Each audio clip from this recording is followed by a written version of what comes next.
هي الحلقات تحفظني بآيات من القرآن، هي الحلقات تملأني بحب المصطفى العدنان، هي الحلقات تحفظني اعوذ باللہ من الشیطان الرجیم، بسم اللہ الرحمن الرحیم۔ ناظرین کرام، السلام علیکم ورحمۃ اللہ وبرکاتہ۔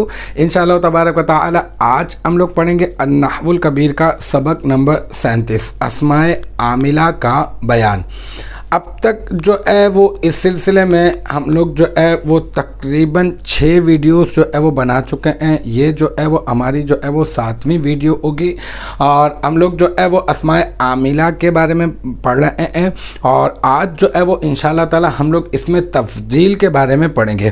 اچھا، میں آپ کو ایک مرتبہ پیچھے سے میں آپ کو بتا دیتا ہوں، اور یہ بھی بتا دیتا ہوں کہ اب تک جو ہے وہ اسماء عاملہ میں ہم لوگ کیا کیا پڑھ چکے ہیں۔ دیکھیں، یاد رکھیں، سبق نمبر 16 میں ہم نے پڑھا تھا کہ ہوتا ہے عوامل، ٹھیک ہے۔ عوامل جو ہے وہ عامل کی جمع ہوتی ہے، اور عامل جو ہے وہ شے ہے جس کے باعث جو ہے وہ معرب کا آخر تبدیل ہو جاتا ہے۔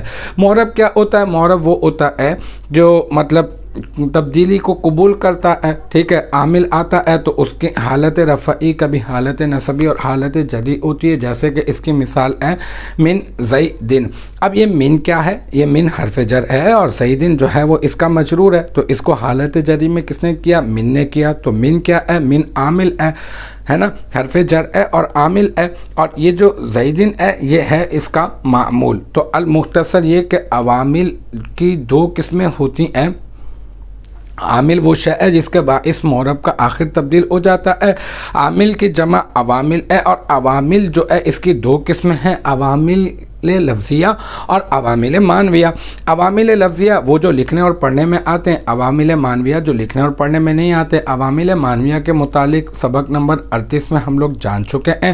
صرف 2 ہی عوامل ہوتے ہیں جو عوامل معنویہ ہوتے ہیں، باقی عوامل لفظیہ کی رہی بات تو عوامل لفظیہ کی پھر 3 قسمیں ہیں، ایک تو حروف عاملہ، ایک اسماء عاملہ، اور ایک افعال عاملہ، ٹھیک ہے۔ ابھی ہم لوگ پڑھ رہے ہیں اسماء عاملہ کے بارے میں، اور اب تک جو ہے وہ اسماء عاملہ میں ہم لوگ اسماء شرط بمعنی ان یہ پڑھ چکے ہیں، ہم لوگ اسماء افعال بمعنی فعل ماضی الحمدللہ یہ ہم لوگ پڑھ چکے ہیں، پھر اسماء افعال بمعنی امر حاضر معروف الحمدللہ یہ بھی ہم لوگ پڑھ چکے ہیں، اس میں فاعل یہ بھی پڑھ چکے ہیں، اس میں مفعول یہ بھی پڑھ چکے ہیں، صفت مشبہ یہ لاسٹ کلاس میں ہم لوگوں نے پڑھا تھا۔ آج جو ہمارا موضوع ہے وہ ہے اس میں تفضیل۔ دیکھیں، میں آپ کو بتاتا ہوں، ویسے تو یہ اپنے نام سے ہی بتا رہا ہے، تفضیل یعنی فضیلت والی چیز اس کے اندر جو ہے وہ پائی جائے گی۔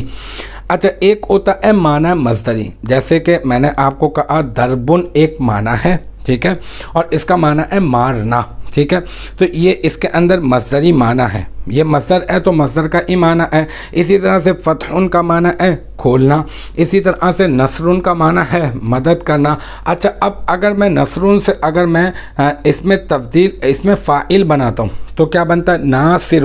ناصر کا معنی کیا ہوتا ہے؟ مدد کرنے والا، ٹھیک ہے۔ ناصر کے اندر بھی آپ دیکھیں نا، مدد کرنا، کرنے والا، تو اس میں بھی تو مصدری معنی پائے جا رہے ہیں، اس میں فاعل ہے لیکن مصدری معنی پائے جا رہے ہیں۔ اسی طرح سے فاتح کھولنے والا ایک مرد، اسی طرح سے ضارب مارنے والا ایک مرد، شاکر شکر کرنے والا ایک مرد، ٹھیک ہے، اور غالب غلبہ پانے والا ایک مرد، عالم علم رکھنے والا ایک مرد۔ اب اس کے اندر علم رکھنا اور غلبہ پانا اور مدد کرنا اور شکر کرنا اور کھولنا اور مارنا، یہ والے سارے کے سارے مصدری معنی اس میں فاعل میں پائے جا رہے ہیں۔ بالکل اسی طرح سے اس میں تبدیل میں بھی یہ والے معنی پائے جاتے ہیں، لیکن یہ جو اس میں تبدیل ہوتا ہے، اس میں تبدیل میں فرق یہ ہے، اور اس میں تبدیل کی خاص بات یہ ہے کہ اس میں تبدیل میں جو مصدری معنی ہوتے ہیں نا، وہ مصدری معنی اوروں کے مقابلے میں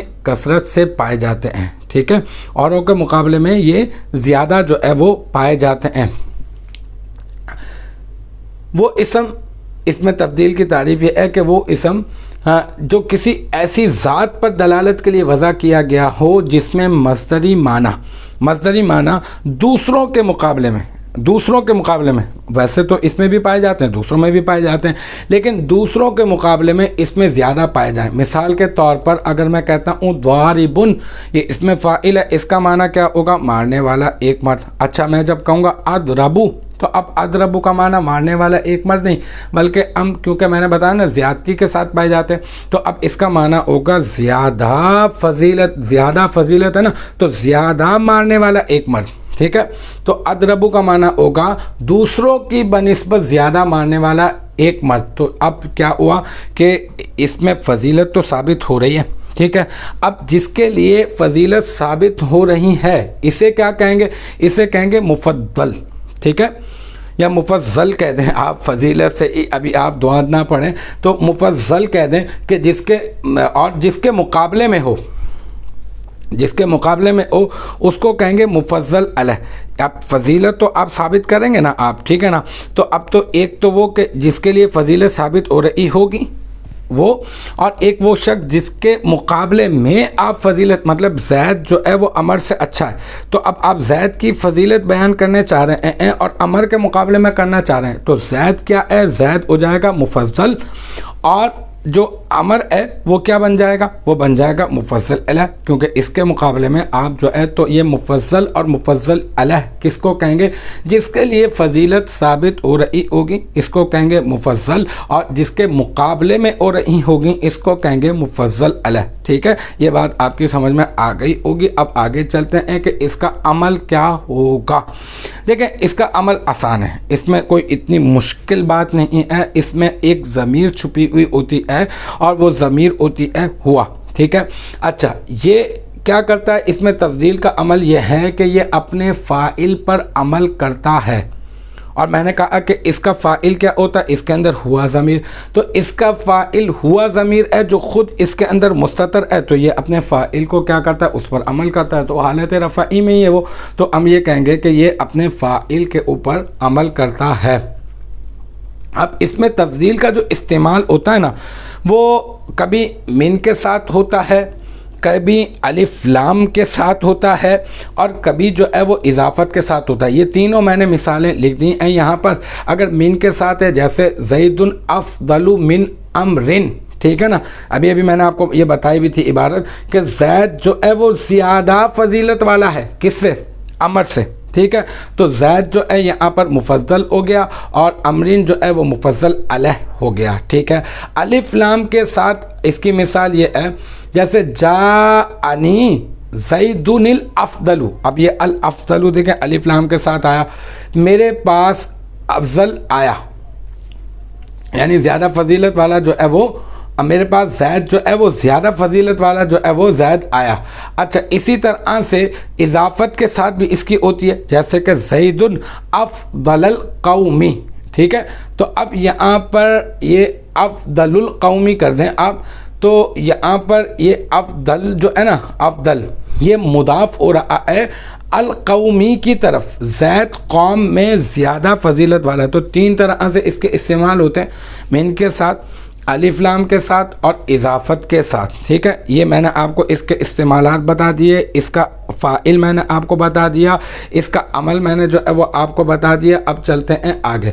اب اس میں تفضیل کو جو میں اب بتا رہا ہوں چیز وہ یہ ہے کہ اس میں تفضیل کو واحد، تثنیہ، جمع، مذکر و مؤنث، واحد، تثنیہ، جمع، مذکر و مؤنث لانے کا بیان ہم لوگ پڑھ رہے ہیں۔ اس سلسلے میں اس میں تفضیل جو ہے نا اس کی 4 حالتیں ہوں گی اور اس کی تفصیل کی 4 حالتیں ہوں گی، ٹھیک ہے، یوں سمجھ لیں۔ اس سلسلے میں اس میں تفضیل کی 4 حالتوں کا اعتبار کیا جائے گا، واحد، تثنیہ، جمع، مذکر و مؤنث ہونے کے اعتبار سے 4 حالتوں کا اعتبار کیا جائے گا۔ نمبر 1، اگر یہ اضافت اور الف لام اگر یہ استعمال ہو رہا ہے تو اس صورت میں اس کے ماقبل واحد، تثنیہ، جمع، مذکر یا مؤنث، اگر یہ اضافت استعمال ہو رہا ہے تو اس سے قبل، ماقبل واحد ہو، تثنیہ ہو، جمع ہو، مذکر ہو یا مؤنث ہو، کوئی بھی ہو، بس یہ مطلقاً واحد ہی ذکر کیا جائے گا، ٹھیک ہے، یہ واحد ہوگا اور یہ واحد مذکر ہی ذکر کیا جائے گا، مؤنث بھی نہیں، واحد مذکر ہی ذکر کیا جائے گا، جیسے خالد افضل من سعید۔ اب آپ یہاں پہ دیکھیں خالد ہے، یہ مذکر ہے، اس سے پہلے ذکر کیا گیا ہے، یہ واحد ہے، افضل یہاں پر یہ واحد اور مذکر ذکر کیا گیا، ہازانی یہ تثنیہ ہے، اور یہ جو ہے یہاں پر جو ہے یہ تثنیہ اور مذکر ہے، اور افضل جو ہے نا چونکہ یہ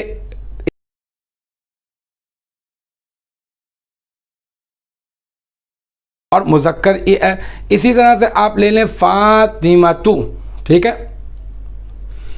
افضل من زینب، فاطمہ افضل من زینب، یہ الف لام سے خالی ہے، اس سے پہلے والا بھی الف لام سے خالی ہے، تو افضل یہاں پر بھی واحد ہے۔ اسی طرح سے آپ آگے آ جائیں انفعو، انفعو، اب یہ انفعو بھی کیا ہے، یہ واحد مذکر ہے۔ تو بس اس کو یاد کر لیں کہ اضافت اور الف لام سے خالی ہوگا تو اس صورت میں اس کے ماقبل واحد تثنیہ جمع مذکر مؤنث میں کوئی بھی ہو، بس یہ مطلقاً واحد اور مذکر ہوگا، ٹھیک ہے، یہ اس کی مثالیں میں نے یہاں پہ لکھ دی ہیں۔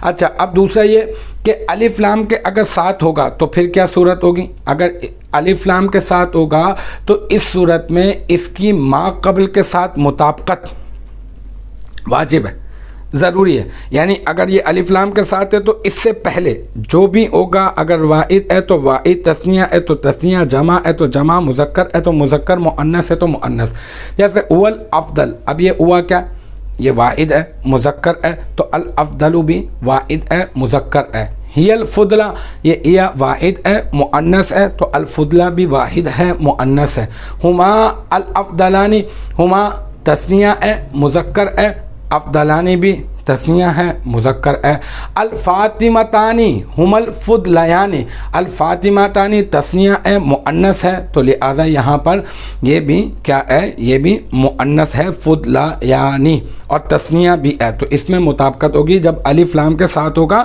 تو اس صورت میں اس کی ما قبل کے ساتھ مطابقت جو ہے پھر واجب ہوگی۔ اچھا، اب یہ نکرہ کی جانب اگر مضاف ہوگا تو پھر کیا صورت ہوگی؟ یاد رکھیں کہ اگر یہ نکرہ کی جانب مضاف ہو رہا ہے تو اس صورت میں اس کا مطلقاً واحد اور مذکر لانا، مطلقاً واحد اور مذکر لانا واجب ہے، واجب، پہلے تو ہم نے ذکر کیا تھا واحد مذکر لانا ہے، لیکن وہاں پہ وجوب کی بات نہیں کی تھی، اب ہم کر رہے ہیں وجوب کی بات کہ اگر نکرہ کی جانب مضاف ہوگا تو اس صورت میں اس کا مطلقاً واحد مذکر، واحد اور مذکر لانا واجب ہوگا۔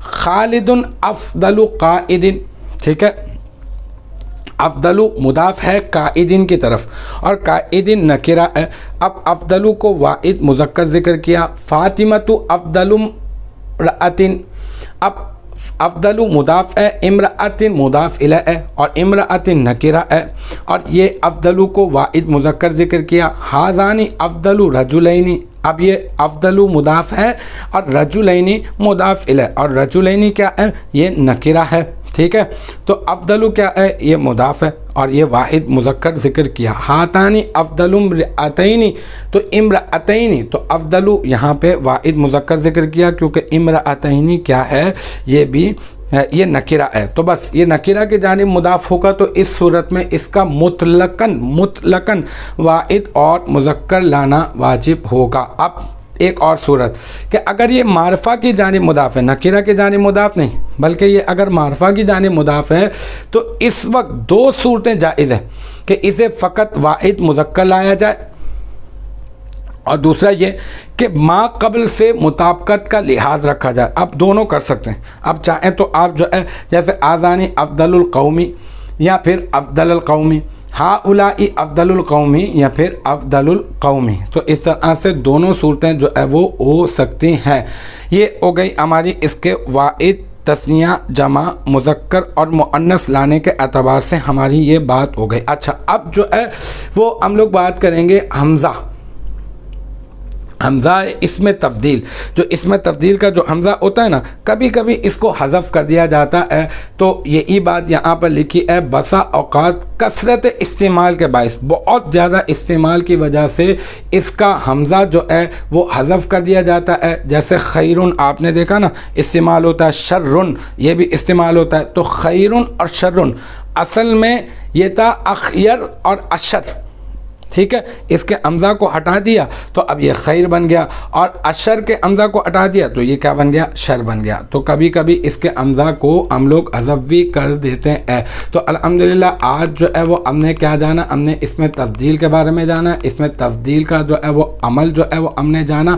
پھر اس کے بعد میں نے اس کا استعمالات میں نے آپ کو بتایا. پھر اس میں تفضیل کو واحد، تثنیہ، جمع اور مذکر اور مؤنث لانے کا بارے میں نے آپ کو بتایا کہ اضافت اور الف لام سے خالی ہوگا، الف لام کے ساتھ ہوگا، نکرہ کی جانب مضاف ہوگا، معرفہ کی جانب مضاف ہوگا. پھر آخر میں نے آپ کو اس کے حمزہ اس میں تفضیل کے حذف کے بارے میں بھی میں نے آپ کو آپ کے گوش گدار کر دیا. تو مجھے امید ہے کہ یہاں تک کی جو بات ہے وہ آپ کی سمجھ میں آ گئی ہوگی. انشاءاللہ تبارک و تعالی نیکسٹ ٹائم اگلی ویڈیو اگلی کلاس کے ساتھ ملاقات ہوگی. جب تک آپ اپنا بہت خیال رکھیے گا. وآخر دعوانا ان الحمدللہ رب العالمین.